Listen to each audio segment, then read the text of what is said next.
Hello, Internet. My name is Rick, and today I'm talking about waterfalls in Dwarf Fortress.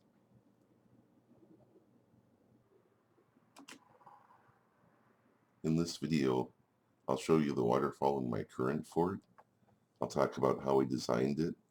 I'll talk about some do's and don'ts for good waterfall design, and I'll show you two other examples. Here in the Fortress of Swamp Cavern, we have a waterfall that falls through 5 levels of hallways by bedrooms.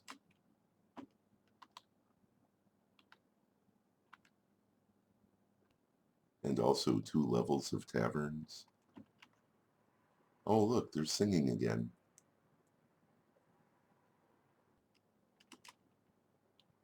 This waterfall is unusual for 2 reasons. One is no dwarves died during the construction of it, and the other is, even though it generates quite a bit of mist, it doesn't leave big pools of water behind. Here's one of the levels seen in Armok vision. These are the stairs up and down. These are the floor grates. The waterfall only falls through some of these. These are the individual bedrooms. Here's a view of the balcony level of the tavern. I really like the way Armok Vision helps show that these things are going on at different levels. For instance, these statues are on the same level as the main level of the tavern, and there are mushrooms already growing on these pedestals over here. And the floor of the main mushroom room is actually below the other levels of the tavern. Here's another view of the tavern.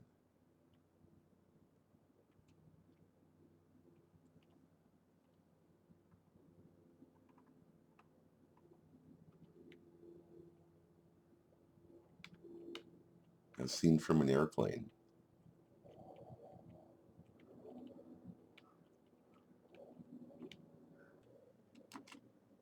The waterfall also fills up this well area, which creates a valid fresh water source for the dwarves.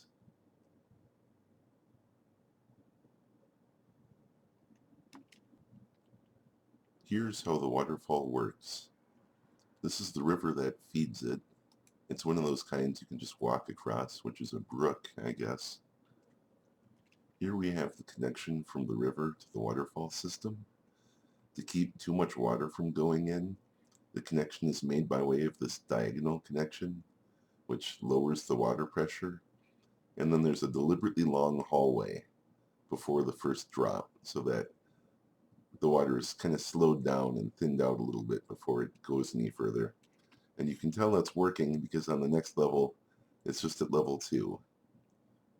On this level, it gets split up further into 2 different ways. And then on the levels below that, it gets split up again 2 more ways. Then it falls through this level here in these 4 places before falling through the bedrooms. And then on down through the tavern. I'm sure people are going to wonder, this is what dancing looks like. There, we caught them in the middle of another performance.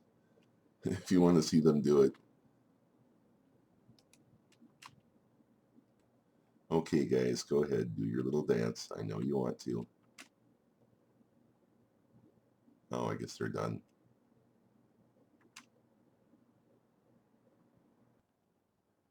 Because water is only falling through 4 of these things, the rest of these floor grates are kind of unnecessary, but especially the ones at the end of the hallways, this end and that end, where there is kind of a last line of defense in case too much water ever built up inside the hallways, which it easily could.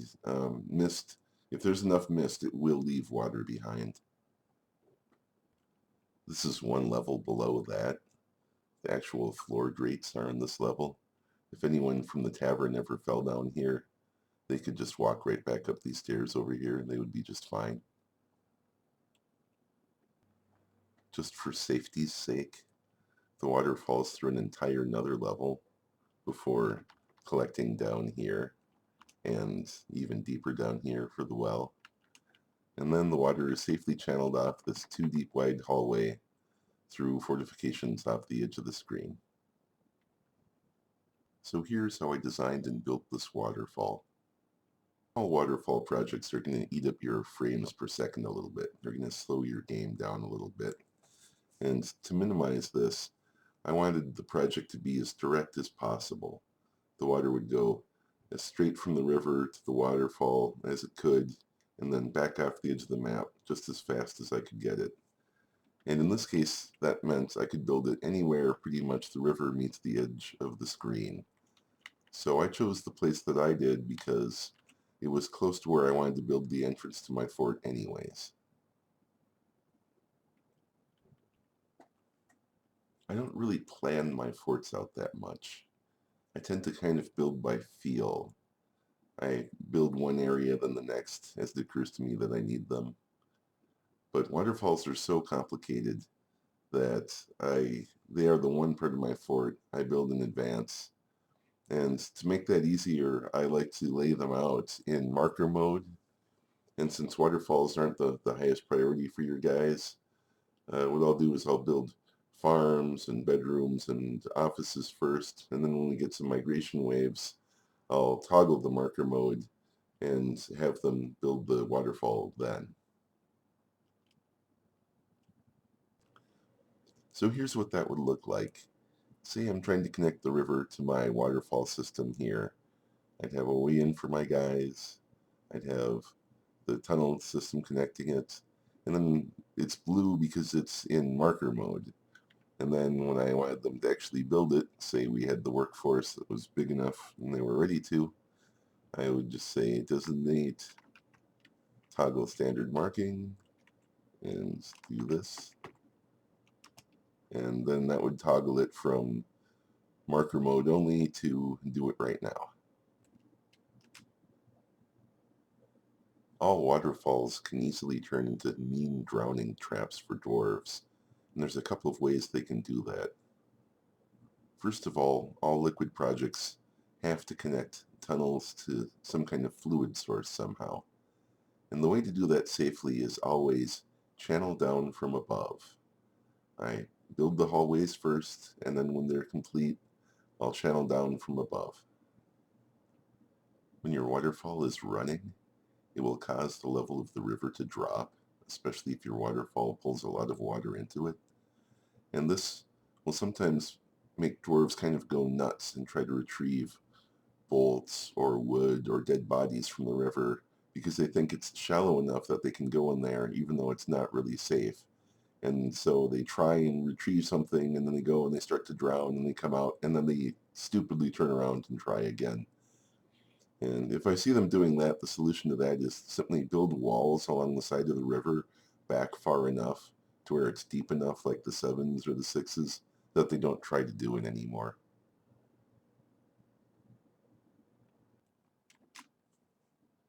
The worst case scenario for waterfalls is if the water can't get off the map fast enough and it backs up and it floods your whole fort and it starts to drown people.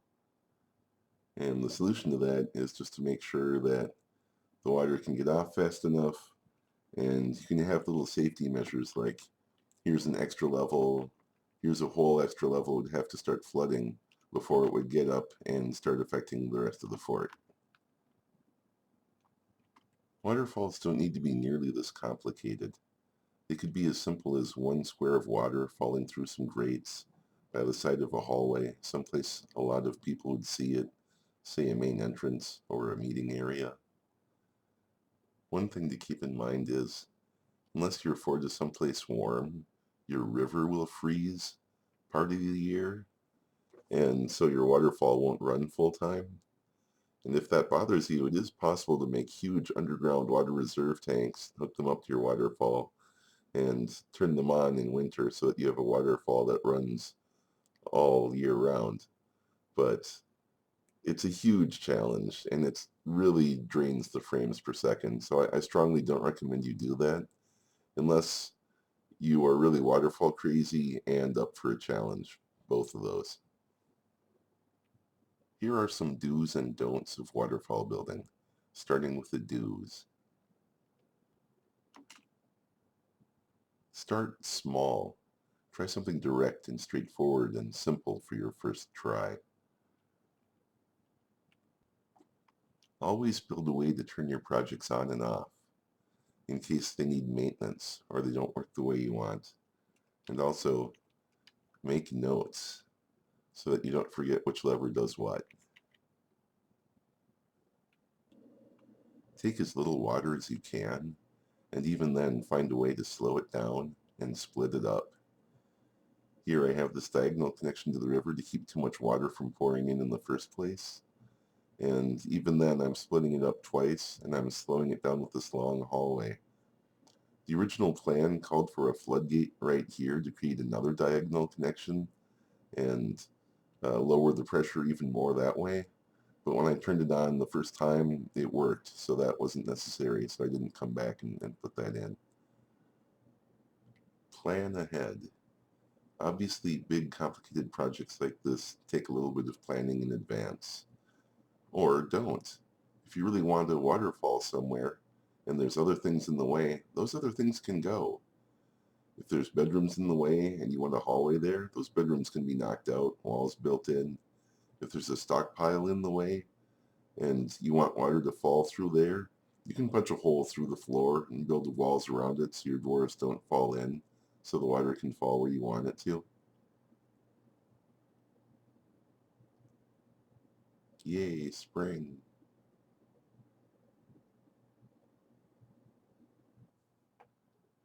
Double check or triple check your work when it's still in the layout stage, because it's so much easier to change something before it's been built than to actually build it one square off one way or the other and have to go back and change it after the fact. It's a good idea to build wall grates in front of your floodgates, because when the floodgates open, the water pressure can push objects into them, and if the object gets stuck in the floodgate, then the floodgate can't close. Um, in this world, I didn't do that, but then I don't have the kind of river that things can fall into, so that wasn't a problem for me. When you're digging your tunnels down, I like to just go down one level at a time, or if you are channeling down more than one layer at once, watch your miners to make sure they don't get stuck and stop. Because if they ever change their mind about mining when they're mining straight down, the problem isn't that they get stuck down there. They'll climb up and leave. The problem is the next miner will never start. You will have to make that miner their own personal route to get to where the last one left off before they will get started again. So, for instance, if the miner had stopped here when he was digging straight down, I would have to come in and make a path for the next one to get started right here before they would ever do it. And so that's something to look out for when you're digging straight down. Be aware that doors stop water when they're closed, but they let it through when they're open, and objects or pets indoors will jam them open. So floodgates or walls are much safer, or retracting bridges for that matter. For instance, I wasn't planning on using these floodgates again, so I built these walls in front of them. Now if the lever controlling them somehow accidentally got thrown, it wouldn't hurt anything because it wouldn't change anything. The wall would still be in the way. Be aware that a waterfall is a path to the inside of your fort that monsters could potentially take to get inside, but that's mostly a problem while it's being built. Be aware that all waterfall projects are going to slow your game down a little bit. I had this ambitious multi-story project in mind at the very start of this, so I chose a slightly smaller embark than I usually do, just so that it would run a little bit smoother. Do put the controls of your water projects someplace they can be accessed fast. Don't put the lever someplace it will take a long time for a dwarf to get to. Right next to the tavern is probably about as fast as you can get. If you've used any doors in your construction project, make sure to lock them. So here are some of the don'ts of waterfall building. Don't build the channel off screen so wide that the water completely dries up long before it gets off screen, because that really slows your game down. That's really bad for frames per second. Don't make a water project that you can't turn on and off using a floodgate, and double check to make sure that the floodgate is working before you try to make the water connection to your water project. Don't assume a project is going to work perfectly the first time, or even the second, or even the third, or ever, for that matter. When you throw a lever to turn a water project on, watch it to see what it does, to see if it surprises you. And even then, if it seems to be working, come back and check later to see if water pressure is built up or it's flooding or anything like that. Don't let dwarves work around water. They just can't handle it.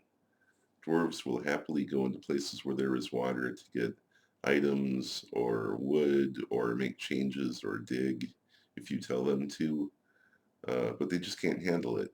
Even depth 2 or 3 water can push around a dwarf, push them into deeper water, push them down a level, and it just never works out well for them. Even though it might be easy, don't just punch a hole in the cavern roof and drain your waterfall into the caves, because even if the water has a way off screen, it'll really slow down your game.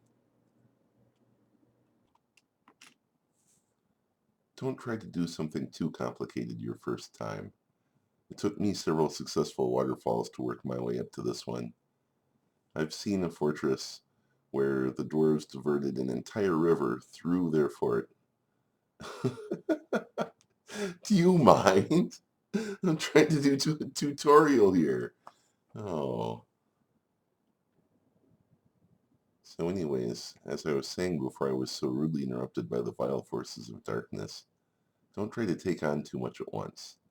I've seen a fort where the river ended halfway in the map because the dwarves diverted the entire river through their fort, sending it off several different ways, creating mist in several different locations before running the water off the map in several different ways. And I have this to say about that. Don't make that your first project, because that was done by someone who really knew what they were doing. And even then, I'm sure it was quite the FPS drag. I'm sure it really slowed down their game. Uh, but they made it work. It didn't kill anyone. It was safe. So it can be done. Just don't try that your first thing. Try something much smaller and less ambitious. And lastly, but not least, with the don'ts, don't be afraid to try it, just because it's dangerous. Everything in the game is dangerous. Everything is trying to kill your little dudes. May as well have some fun with it, and that's part of the game.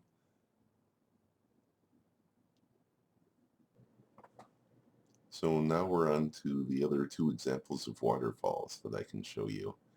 Here's a waterfall from a much older fort of mine, and in some ways I did things better, and in some ways worse.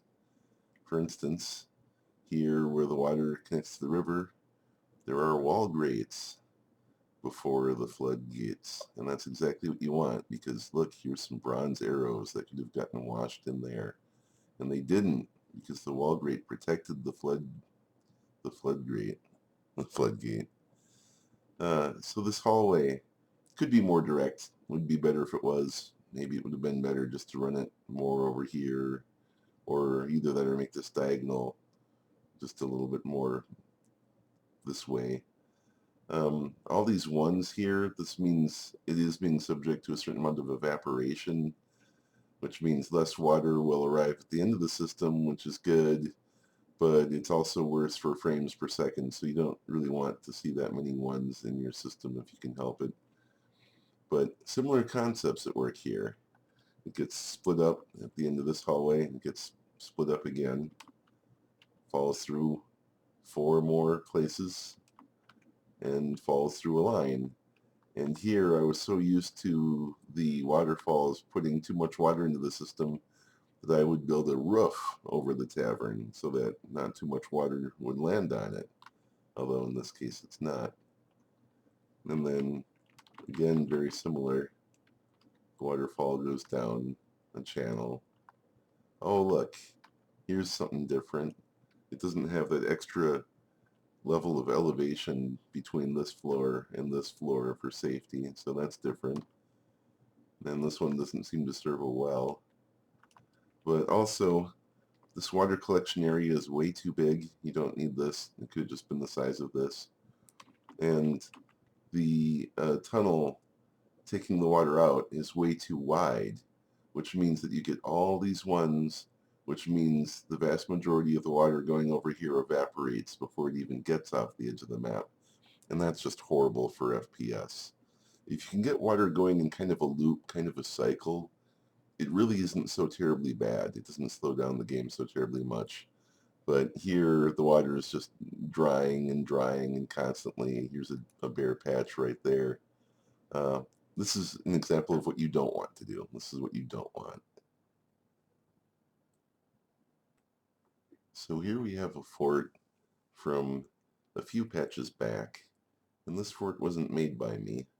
It was made by my Dwarf Fortress mentor. Let's call him Yoda, because he's a little old man who lives in a tree in a swamp. And this fort has a number of interesting features, but I'm here to talk about waterfalls. So there is a stream that runs directly through the fort, which is walled off so that the dwarves don't fall in it.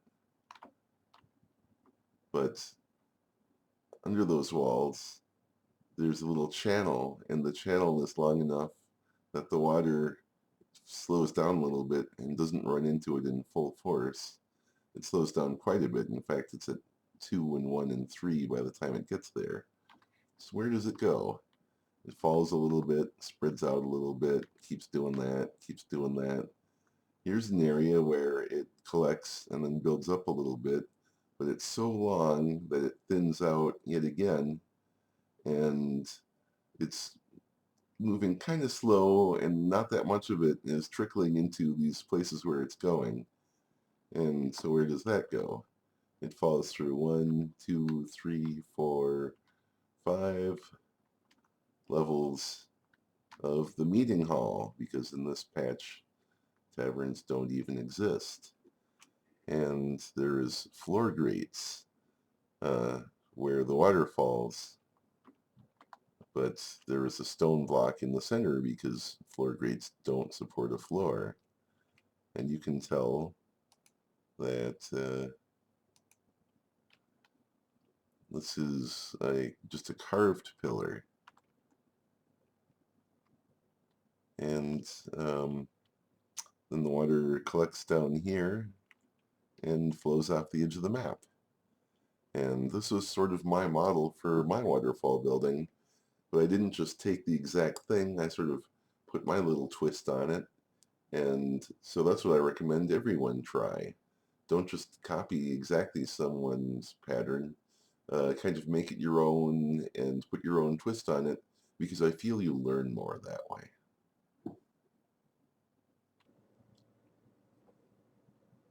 If you enjoyed this Dwarf Fortress content, please like, comment, or subscribe.